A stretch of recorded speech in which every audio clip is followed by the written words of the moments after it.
नमस्कार। डिबेट अब तक में एक बार फिर आपका स्वागत है और मैं हूं दशरथ गुप्ता। केंद्रीय गृह मंत्री ने जम्मू कश्मीर की सुरक्षा को लेके एक मीटिंग बुलाई थी, जिसमें चीफ मिनिस्टर उमर अब्दुल्ला भी थे, एलजी भी थे और बाकी डीजी पुलिस थी और सिक्योरिटी से जो भी जितनी भी ऑर्गेनाइजेशन है वो सब वहां थी। इस मीटिंग में सबसे बड़ी जो चर्चा हुई वो होता है जम्मू कश्मीर की सिक्योरिटी को लेकर। हालांकि इस मीटिंग से बहुत सी आशाएं लगा के लोग बैठे हुए थे। हो सकता है कि जो अपने होम मिनिस्टर हैं वो जम्मू कश्मीर में राज्य के दर्जा के बारे में कोई बात कहें, तो कोई ऐसी बात करें। लेकिन उम्मीद के साथ जो चीफ मिनिस्टर हैं उमर अब्दुल्ला वापस आए हैं। सबसे बड़ी जिसपे जो चर्चा थी वो थी सिक्योरिटी को लेके, जम्मू कश्मीर में किस तरह से आतंकवाद को खत्म किया जाए, और ये फैसला वहां हुआ था कि आतंकवाद को जड़ से खत्म करना है। इस पर हम चर्चा करेंगे। हमारे साथ विजय सागर दीवान साहब, इनसे हम जानना चाहेंगे। विजय साहब, आपका बहुत बहुत स्वागत है। Thank you very much Adarsh ji, pleasure to be on your show. Vijay साहब, होम मिनिस्टर के साथ जो मीटिंग हुई इसकी, जिसमें चीफ मिनिस्टर भी थे, एलजी भी थे, डीजी पुलिस भी थी और बाकी एजेंसीज भी सारी थी। सबसे बड़ी बात उन्होंने कही सुरक्षा को लेकर, यहाँ पे आतंकवाद पिछले दिन पनपना रहा था यहाँ पर, और सख्ती से कुचलने के बाद कही, यहाँ कहा कि आने वाले दिनों में इसे जड़ से खत्म कर दिया जाएगा। इस मीटिंग में आप क्या समझते हैं? हालांकि बहुत सी उम्मीदें लगा के बैठे हुए थे, हम यही सोच रहे थे शायद इसमें कहें कि अब वहाँ की परिस्थितियां अनुकूल हैं, अब राज्य का दर्जा दिया जाना चाहिए वहां पे, अब आतंकवाद कम हो गया, खत्म हो गया, सब दावा कर रहे थे सब चीजों का। लेकिन वो सब चीजें सिर्फ सामने इनका हम पे सोच विचार कर रहे हैं। लेकिन सुरक्षा को लेकर मैं आपको जानना चाहूंगा कि जो उन्होंने मीटिंग में फैसला किया है कि आतंकवाद को जड़ से खत्म कर दिया जाएगा, क्या कहना है आपका? देखिए, ये जो आतंकवाद को जड़ से खत्म कर दिया जाएगा, ऐसी जो स्टेटमेंट्स आती हैं, या जब से हमारी गवर्नमेंट आई है तो ये हो गया है, ये बेसिकली पॉलिटिकल स्टेटमेंट्स होती हैं। अब इंसर्जेंसी एक ऐसी चीज है, अगर आप वर्ल्ड ओवर देखें, पिछले 1000 साल में भी देखें, तो जहां एक बार इंसर्जेंसी शुरू हुई है वो कभी खत्म नहीं हुई है। उसका कुछ ना कुछ बीच पीछे रह जाता है। अगर आप पंजाब में भी बोलें, कहीं ना कहीं उसका स्लीपर सेल, आइडियोलॉजी या कुछ भी आप कह लो, कुछ ना कुछ रह जाता है। अभी सिचुएशन ये है कि कहना कि बिल्कुल खत्म कर दिया है, ये पॉसिबल नहीं है, और ये पॉलिटिकल पार्टी के लिए ये भी पॉसिबल नहीं है कि हम नहीं कर सकते, क्योंकि लोगों को तो सुरक्षा चाहिए। That is a very important issue कि अगर एक आपका नागरिक ही सेफ नहीं है तो आप क्या गवर्नमेंट चला रहे हैं। तो इसलिए ऑपोजिशन के पास एक मसाला बन जाता है कि भाई जो गवर्नमेंट को घेरने का, कि आपने बोला था खत्म हो गया। ऐसा नहीं है। अगर आपने जम्मू कश्मीर की सुरक्षा स्थिति देखी है पिछले 2 साल में, बड़ी अच्छी बात है कि से अपना यूनिफाइड हेडक्वार्टर्स फंक्शन कर रहा है। सारी के सारी कमांड एमएचए के पास है, एलजी उस पर जवाबदेह है और वो काफी अच्छा काम कर रहे हैं। कंपैरेटिवली जो है पीस बढ़ गया है, militancy has gone down, there is no doubt about it. परंतु ये जो मीटिंग करते हैं वो पीरियोडिक मीटिंग्स, ये बड़ी अच्छी बात है। रिव्यू करते हैं, अकाउंटेबिलिटी रखते हैं सिक्योरिटी फोर्सेस के ऊपर, जो करनी चाहिए। और वहां पे उमर अब्दुल्ला साहब को भी बुलाया, गवर्नमेंट, इलेक्टेड गवर्नमेंट, एलजी साहब को भी बुलाया।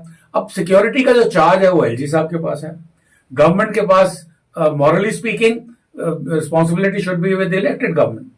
मगर हमारा जो पास्ट एक्सपीरियंस है कि जब भी यहाँ पे इस पर्टिकुलर एरिया में इलेक्टेड गवर्नमेंट आई है तो कुछ लोगों ने इसका फायदा उठाया है, यानी कि मिलिटेंट्स का साथ दिया है अपने नेफेरियस पर्सनल एंड्स को मीट करने के लिए, या अपने वोट बैंक को पैसिफाई करने के लिए। तो ये तो बहुत अच्छी बात है। मैं तो कहूंगा कि इसका जो मेन कमांड है वो एलजी साहब के पास ही रहनी चाहिए। परंतु एलजी साहब ने भी काम करना है, उमर साहब ने भी काम करना है। यहाँ थोड़ी बहुत ओवरलैपिंग भी होगी रिस्पॉन्सिबिलिटी में, वो थोड़ी सी फ्रिक्शन क्रिएट करती है। लेकिन भाई साहब, मीटिंग के तुरंत बाद अगर हम देखें, दूसरे दिन ही कंट्रोल हाउस में 5 आतंकवादी मारे गए। मतलब उस मीटिंग का असर है, जब वैसे ही हमारे सिक्योरिटी फोर्सेस जो है वैसे ही अलर्ट है सब जगह।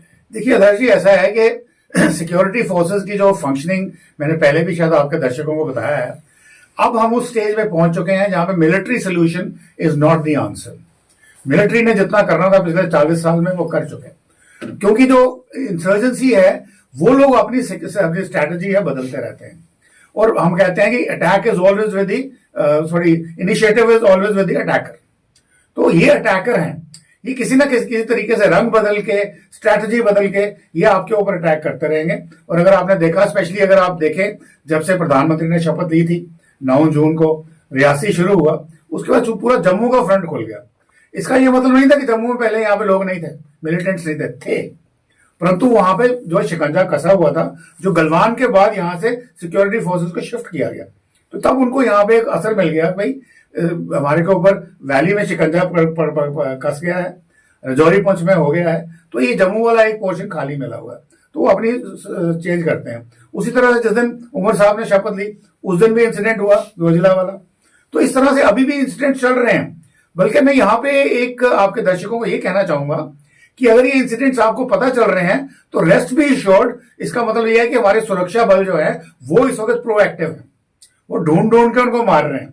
परंतु अभी भी मैं जो एक हमारे अमित शाह जी की जो स्ट्रैटेजी है, putting the boots on ground, इन्होंने इतनी सारी बीएसएफ बटालियन शिफ्ट की हैं झारखंड से, उड़ीसा से लाए यहाँ पे, फिर बहुत सारी कमांडोज यहाँ आए हैं।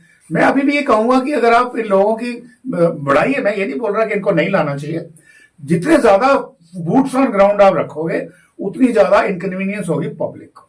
लेकिन आप कह रहे हैं कि इसका मिलिट्री सोल्यूशन नहीं है। अगर मिलिट्री सोल्यूशन नहीं है तो बातचीत किसके साथ करनी है? तो बातचीत तो खैर यहाँ है ही नहीं है, यहाँ तो आपने इंसर्जेंट्स को ही फाइट करना है, पर यहाँ पे आपने भी पैंतरा बदलना है। जो मैं पिछले जब से वो डांगरी हुआ था तब से एम्फेसाइज कर रहा हूं कि यहाँ पे अपना इंटेलिजेंस नेटवर्क स्ट्रॉन्ग करिए, जो पहले था।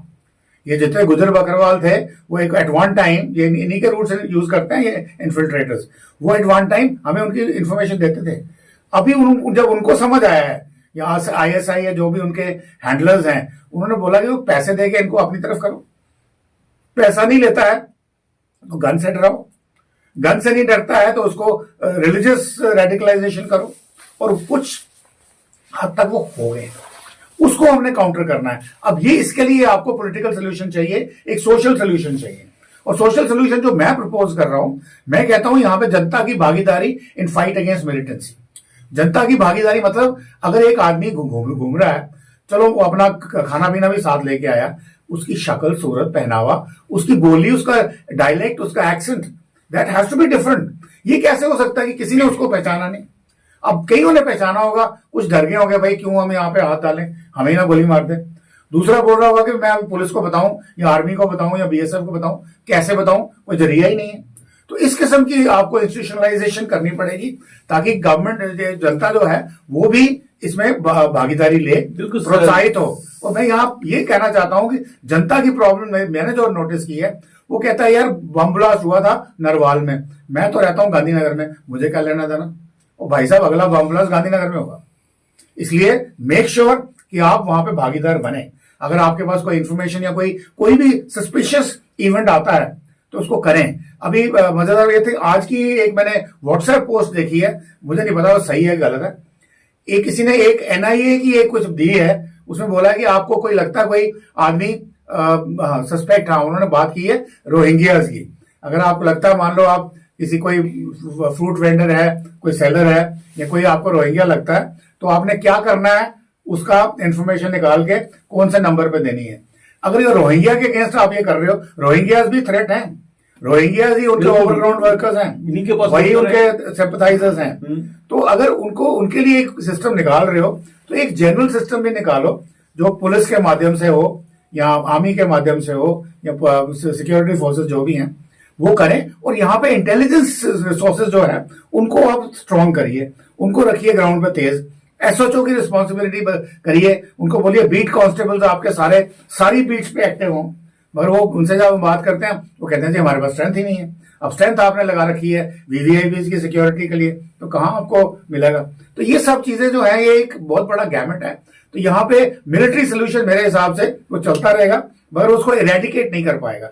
अगर ये सब मेजर्स आप इसको यूज करते हैं तो maybe we will see better days in the future. लेकिन जिस तरह से आप कह रहे हैं कि जनता की भागीदारी, और अब जम्मू कश्मीर में नई सरकार जो बनी है और उसमें तो ये एक मुश्किलात सामने आ गई है अभी तक इनके पास बिजनेस रूल नहीं है, इनको अपनी ताकत का पता नहीं है, इनके पास क्या पावर है उसको इनको पता नहीं है। और जनता जो होती है, जनता तभी सामने आती है जहां तो उन्हें उसकी आग की सेक लगे या उनके लिए कुछ अच्छा किया गया हो, लगता है कि हमें भी सरकार के साथ रहना चाहिए, लेकिन सरकार इस पोजीशन में नहीं है कि इस वक्त उनके साथ कुछ करने के लिए। तो जनता किस तरह से आगे आएगी? मतलब उसका तो एक सोल्यूशन नहीं ना बन पाएगा। जनता चाहती है कि हमारे काम हो, सब कुछ हो। जब उनके काम सारे होते हैं तो वो वॉलंटरली होते हैं, ठीक है जी मिलिटेंसी को हमने क्या करना है, हमारे चीजें सब मिल रही हैं, सब कुछ मिल रहा देखिए, है। बड़ा इंटरेस्टिंग सवाल आपने पूछा है। मैं ये कहूंगा, ये बात वही है कि मुर्गी पहले आई कि अंडा पहले आया। अब यहाँ पे मेरी रिक्वायरमेंट ये है कि चुनी हुई सरकार के पास पावर्स होनी चाहिए लड़ने की, पर हमारा प्रीवियस एक्सपीरियंस कुछ और कहता है, जो हम नहीं करना चाहते। अब सेंट्रल गवर्नमेंट कहती है कि हम आपको स्टेटहुड तो देंगे, आप स्टेटहुड देंगे जब नॉर्मलाइजेशन आएगी।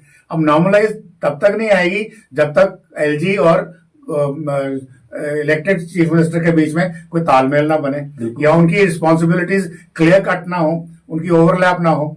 अब वो नहीं होएगा तो स्टेटहुड नहीं मिलेगा, स्टेटहुड नहीं मिलेगा तो ये नहीं मिलेगा। तो अब वो इस बात आ गई, वेदर एग केम फर्स्ट और द चिकन केम फर्स्ट। तो इस चीज में हम फंसे हुए हैं। अब ये एक सोशल या एक व्यवहारिकल बात है, तो लेट्स कीप डूइंग। एंड जिसके पास जो जो नेशनलिज्म है, जो भी आपके दिल में कर सकने की क्षमता है, करते चलो। एंड होप लाइक हेल्थ की someday militancy wanes away and all of us are prosperous and happy. बिल्कुल सही कहा, और हम उम्मीद करते हैं कि ये मिलिटेंसी भी अपनी मौत मर जाए। जिस तरह से जम्मू कश्मीर के हालात हैं, सरकार बनी है, लोगों ने बढ़ चढ़कर वोट्स दिए हैं, बाहर निकले हैं, परसेंटेज बढ़ी है। आने वाले दिनों में जम्मू कश्मीर के हालात सुधरेंगे। प्रेष साहब, अपने कीमती समय में दिया, आपका बहुत बहुत धन्यवाद। थैंक यू वेरी मच, बहुत बहुत धन्यवाद। आज के लिए बस इतना ही। नमस्कार।